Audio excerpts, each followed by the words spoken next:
எல்லாரும் எப்படி இருக்கீங்க? ஒரு இந்து கோயில் கோபுரத்துல கொஞ்சம் புறாக்கள் வாழ்ந்துட்டு இருக்கு. அந்த கோயிலுக்கு கும்பாபிஷேகம் பண்ணலாம் என்று பெயிண்ட் அடிக்கிறாங்க. இப்போ இங்க வாழ முடியாது இல்லையா?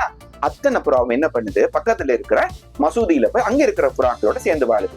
இப்போ ரம்ஜான் மாதம் வந்து அந்த மசூதிக்கும் பெயிண்ட் அடிக்க தொடங்கிட்டாங்க. அடடா, நம்ம இங்கேயும் இருக்க முடியாதுன்னு சொல்லிட்டு அத்தனை புறாவும் அடுத்து இருக்கக்கூடிய ஒரு மாதா கோயில் மாடத்தில் இருக்கக்கூடிய புறாக்களோட போய் சேர்ந்து வாழ தொடங்கிச்சு. இப்போ அங்க ஈஸ்டர் பெருநாள் வந்ததுன்னு அந்த மாதா கோயிலுக்கும் வெள்ளி அடிக்க தொடங்கிட்டாங்க. இனி எங்க போறது யோசிக்கும் பொழுது அந்த ஆரம்பத்தில் இருக்கக்கூடிய இந்த கோயிலுடைய கும்பாபிஷேகம் முடிஞ்சது.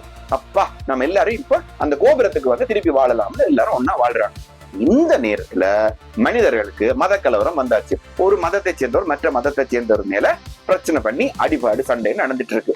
இப்போ அந்த கோபுரத்தில் இருக்கக்கூடிய இந்த புறாக்கள் மனிதர்களுடைய இந்த கலவரத்தை பார்த்து இப்படி பார்த்துட்டு இருக்கு. அப்போ ஒரு குஞ்சு புறா தாய் புறாவை பார்த்து கேட்டுச்சாம், அம்மா மனிதனுக்கு என்னாச்சுமா கேட்டு இருக்கு. அதுக்கு அந்த தாய் புறா சொல்லிச்சாம், மனிதனுக்கு மதம் பிடிச்சிருக்கு.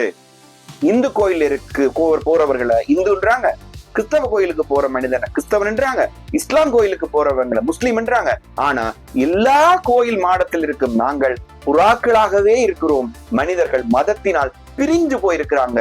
இந்த மாதிரி பிரிஞ்சு இருக்கிறதாலதான் மனிதன் கீழே இருக்கிறான், நாங்கெல்லாம் உயரத்துல இருக்கிறோம். அந்த புறா சொல்லிச்சான். என்ன ஒரு தத்துவம் புரியும்னு நினைக்கிறேன். God bless you.